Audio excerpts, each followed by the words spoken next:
Item ಯಾವುದೇ ಇರಲಿ try ಮಾಡಿ ಆಚಿ ಚಿಕನ್ ಮಸಾಲಾ. ಕಾಂಗ್ರೆಸ್ ಜೆಡಿಎಸ್ ನಡುವೆ ಜೋರಾಗ್ತಾ ಇದೆ ಬಿಡದಿಯ ಬಡಿದಾಟ. ಸಿಎಂ ವಿರುದ್ಧ ಕಾನೂನು ಸಮರಕ್ಕೆ ಮುಂದಾದಂತ ಜೆಡಿಎಸ್ ಬಿಡದಿ ರೈತರ ಪರವಾಗಿ ರಾಹುಲ್ ಗಾಂಧಿಗೆ ನಿಖಿಲ್ ಪತ್ರವನ್ನ ಬರೆದಿದ್ದಾರೆ.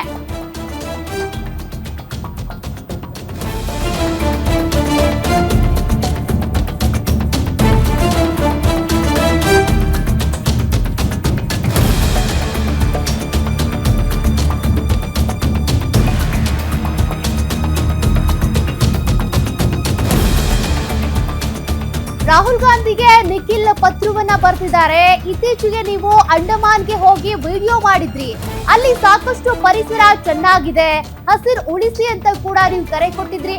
ಕರ್ನಾಟಕದಲ್ಲಿ ನಿಮ್ಮದೇ ಸರ್ಕಾರ ಇದೆ, ನಿಮ್ಮದೇ ಸಿಎಂ ಇದ್ದಾರೆ, ದಯಮಾಡಿ ಕರ್ನಾಟಕದ ಬಗ್ಗೆ ಮಾಹಿತಿ ಪಡೆದುಕೊಳ್ಳಿ. ಕರ್ನಾಟಕದ ಪರಿಸರ ಯಾಕೆ ಹಾಳು ಮಾಡ್ತಾ ಇದ್ದೀರಿ, ಯಾಕೆ ಈ ಮಲತಾಯಿ ಧೋರಣೆ ಅಂತ ನಿಖಿಲ್ ಕಿಡಿಕಾರಿದ್ದಾರೆ. ರಾಹುಲ್ ಗಾಂಧಿ ಅವರು ಮಧ್ಯ ಪ್ರವೇಶ ಮಾಡಬೇಕು ಅಂತ ಈಗಾಗಲೇ ಬಿಜೆಪಿ ಜೆಡಿಎಸ್ ಎರಡೂ ಕೂಡ ಒತ್ತಾಯಿಸ್ತಾ ಇರೋದು. ಅದರ ಬೆನ್ನಲ್ಲೇ ನಿಖಿಲ್ ಕುಮಾರಸ್ವಾಮಿ ಏನಿದ್ದಾರೆ, ಪತ್ರ ಬರೆಯೋದ್ರ ಮೂಲಕ ರಾಹುಲ್ ಗಾಂಧಿ ಅವರಿಗೆ ಒತ್ತಾಯಿಸಿದ್ದಾರೆ. ನೀವು ಅಂಡಮಾನ್ಗೆ ಹೋಗಿ ಅಲ್ಲಿ ವಿಡಿಯೋ ಮಾಡಿ ಪರಿಸರ ಚೆನ್ನಾಗಿದೆ ಉಳಿಸಿ ಅಂದ್ರಿ, ಇಲ್ಲಿ ಕರ್ನಾಟಕದಲ್ಲಿ ಕಾಂಗ್ರೆಸ್ದೇ ಸರ್ಕಾರ ಇದೆ, ನಿಮ್ ಸಿಎಂ ಇರೋದು, ಅವ್ರಿಗೆ ಸ್ವಲ್ಪ ಹೇಳಿ, ಇಲ್ಲಿ ಬಿಡದಿಯ ಮಾಹಿತಿಯನ್ನ ತೆಗೆದುಕೊಳ್ಳಿ, ವಾಸ್ತವಾಂಶ ಏನಿದೆ ಅದನ್ನ ತಿಳ್ಕೊಳ್ಳಿ ನೀವು. ತದನಂತರದಲ್ಲಿ ಇದಕ್ಕೆ ಸಂಬಂಧಪಟ್ಟಂತೆ ನೀವು ಕೂಡ ಮಧ್ಯ ಪ್ರವೇಶ ಮಾಡಿ ಅಂತೇಳಿ ರಾಹುಲ್ ಗಾಂಧಿಗೆ ನಿಖಿಲ್ ಕುಮಾರಸ್ವಾಮಿ ಪತ್ರವನ್ನ ಬರೆದಿದ್ದಾರೆ.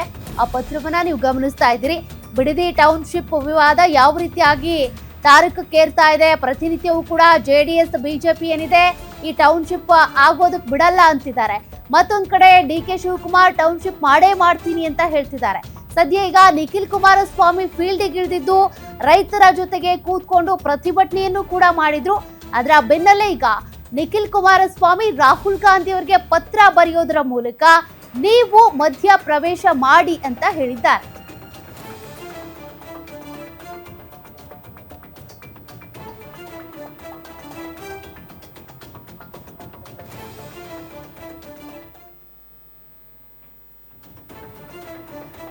ಜೆಡಿಎಸ್ ಯುವ ಘಟಕದ ಅಧ್ಯಕ್ಷ ಆಗಿರುವಂತಹ ನಿಖಿಲ್ ಕುಮಾರಸ್ವಾಮಿ ಅವರು ಈಗ ಬಿಡದಿ ಟೌನ್ಶಿಪ್ ವಿವಾದಕ್ಕೆ ಸಂಬಂಧಪಟ್ಟಂತೆ ತಮ್ಮ ನೇತೃತ್ವದಲ್ಲೇ ಪ್ರತಿಭಟನೆ ಮಾಡೋದ್ರ ಮೂಲಕ ರೈತರ ಪರವಾಗಿ ನಿಂತಿದ್ದಾರೆ. ಜೊತೆಗೆ ಈ ಒಂದು ಬಿಡದಿ ಸುತ್ತಮುತ್ತ ಇರುವಂತಹ ಹಳ್ಳಿಗಳೆಷ್ಟು, ಆ ಗ್ರಾಮಗಳಲ್ಲಿ ಎಷ್ಟು ಜನ ರೈತರು 1 ಎಕರೆಗಿಂತ ಕಡಿಮೆ ಭೂಮಿ ಹೊಂದಿದ್ದಾರೆ, 1 ಎಕರೆಗಿಂತ ಹೆಚ್ಚು ಭೂಮಿ ಹೊಂದಿರೋರು ಯಾರು, ಅದೆಲ್ಲದ್ರ ಬಗ್ಗೆನೂ ಕೂಡ ಮಾಹಿತಿ ಕಲೆ ಹಾಕೊಂಡು ಬಂದಿರುವಂತ ನಿಖಿಲ್ ಕುಮಾರಸ್ವಾಮಿ ಈಗ ರಾಹುಲ್ ಗಾಂಧಿ ಅವರಿಗೆ ಪತ್ರವನ್ನ ಬರೆದಿದ್ದಾರೆ. ಆ ಮೂಲಕ ನೀವು ಎಲ್ಲೆಲ್ಲೋ ಹೋಗಿ ವಿಡಿಯೋಗಳನ್ನ ಮಾಡಿ ಪರಿಸರ ಉಳಿಸಿ ಅಂತ ಕರೆ ಕೊಡ್ತೀರಿ. ನಮ್ ಕರ್ನಾಟಕದಲ್ಲಿ ಈಗ ಪರಿಸರ ವಿರೋಧಿಯಾಗಿ ಈ ಟೌನ್ಶಿಪ್ ವಿವಾದ ಏನಿದೆ ಸಾಕಷ್ಟು ತಾರಕಕ್ಕೇರ್ತಾ ಇದೆ. ಟೌನ್ಶಿಪ್ ಮಾಡೇ ಮಾಡ್ತೀನಿ ಅಂತ ಸಿಎಂ ಡಿ.ಕೆ. ಶಿವಕುಮಾರ್ ಈಗ ಫೀಲ್ಡ್ಗೆ ಇಳಿದಿದ್ದಾರೆ. ಹಾಗಾಗಿ ಈಗ ಮೊದಲ ಹಂತದ ಅಧಿಸೂಚನೆ ಕೂಡ ಹೊರಬಿದ್ದಿದೆ ಭೂ ಸ್ವಾಧೀನಕ್ಕೆ ಸಂಬಂಧಪಟ್ಟಂತೆ.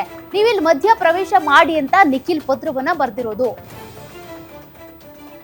ಮತ್ತಷ್ಟು ಡೀಟೇಲ್ಸ್ ಕೊಡ್ತಾರೆ ಪ್ರತಿನಿಧಿ ವೀರೇಶ್ ದಾನಿ. ವೀರೇಶ್, ನಿಖಿಲ್ ಕುಮಾರಸ್ವಾಮಿ ಅವರು ರೈತರ ಪರವಾಗಿ ಬಿಡದಿ ಟೌನ್ಶಿಪ್ ಗೆ ಸಂಬಂಧಪಟ್ಟಂತೆ ವಿರೋಧವಾಗಿ ನಿಂತಿದ್ದಾರೆ. ನಿಖಿಲ್ ಕುಮಾರಸ್ವಾಮಿ ಅವರಿಗೆ ಒಂದು ಪತ್ರವನ್ನು ಬರೆದಿದ್ದಾರೆ. ಪತ್ರದಲ್ಲಿ ಏನೆಲ್ಲ ಉಲ್ಲೇಖ ಮಾಡಿದ್ದಾರೆ? ಪತ್ರ ಈಗ ರಾಹುಲ್ ಗಾಂಧಿ ಅವರ ಕೈ ಸೇರಿದ್ಯಾ? ಸೌಖ್ಯ, ಈಗ ನಿಖಿಲ್ ಕುಮಾರಸ್ವಾಮಿ ಅವರು ಬಿಡದಿ ಟೌನ್ಶಿಪ್ ನಿರ್ಮಾಣ ವಿಚಾರಕ್ಕೆ ಸಂಬಂಧಿಸಿದಂತೆ ಜೆಡಿಎಸ್ ನಿಂದ ಮತ್ತು ಕುಮಾರಸ್ವಾಮಿ ಮತ್ತು ದಳಪತಿಗಳು ಎಲ್ಲರೂ ಸಹ ಸೇರಿ ಬೃಹತ್ತಾದ ಹೋರಾಟಕ್ಕೆ ಮುಂದಾಗ್ತಾ ಇರುವಂತದ್ದು. ರಾಜ್ಯ ಸರ್ಕಾರ ಅದರಲ್ಲೂ ಸಹ ವಿಶೇಷವಾಗಿ ಸಿಎಂ ಆಗಿರ್ತಕ್ಕಂಥ ಡಿ.ಕೆ. ಶಿವಕುಮಾರ್ ಅವರು ಹಠಕ್ಕೆ ಬಿದ್ದು ಬಿಡದಿ ಟೌನ್ಶಿಪ್ ಅನ್ನ ನಿರ್ಮಾಣ ಮಾಡ್ತಾ ಇದ್ದಾರೆ. ಫಲವತ್ತಾದ ರೈತರ ಭೂಮಿಯನ್ನ ತೆಗೆದುಕೊಂಡು ಟೌನ್ಶಿಪ್ ಮಾಡೋದು ಅವಶ್ಯಕತೆ ಇಲ್ಲ ಅನ್ನೋ ನಿಟ್ಟಿನಲ್ಲಿ ಇದೀಗ ಜೆಡಿಎಸ್ ನಾಯಕರುಗಳು ಎಲ್ಲರೂ ಸಹ ಹೋರಾಟಕ್ಕೆ ಮುಂದಾಗ್ತಾ ಇರುವಂತದ್ದು. ಈ ಕುರಿತಂತೆ ಇವತ್ತು ಸುದ್ದಿಗೋಷ್ಠಿಯನ್ನ ಮಾಡಿ ಮತ್ತು ರಾಹುಲ್ ಗಾಂಧಿ ಅವರಿಗೆ ಪತ್ರ ಬರೆದಿರತಕ್ಕಂಥ ನಿಖಿಲ್ ಕುಮಾರಸ್ವಾಮಿ ಅವರು ಕರ್ನಾಟಕದಲ್ಲಿ ನಿಮ್ಮದೇ ಸರ್ಕಾರ ಇದೆ, ಹೀಗಾಗಿ ಕರ್ನಾಟಕದ ಬಗ್ಗೆ ಮಾಹಿತಿಯನ್ನ ಪಡೆದುಕೊಳ್ಳಿ, ದಯವಿಟ್ಟು ಬಿಡದಿ ಟೌನ್ಶಿಪ್ ನಿರ್ಮಾಣ ವಿಚಾರವನ್ನ ಕೈ ಬಿಡಬೇಕು ಅನ್ನೋ ಒಂದು ವಿಚಾರಕ್ಕೆ ಸಂಬಂಧಿಸಿದಂತೆ ಪತ್ರವನ್ನ ಬರೆದು ರಾಹುಲ್ ಗಾಂಧಿ ಅವರನ್ನ ಒತ್ತಾಯ ಮಾಡಿರುವಂತದ್ದು.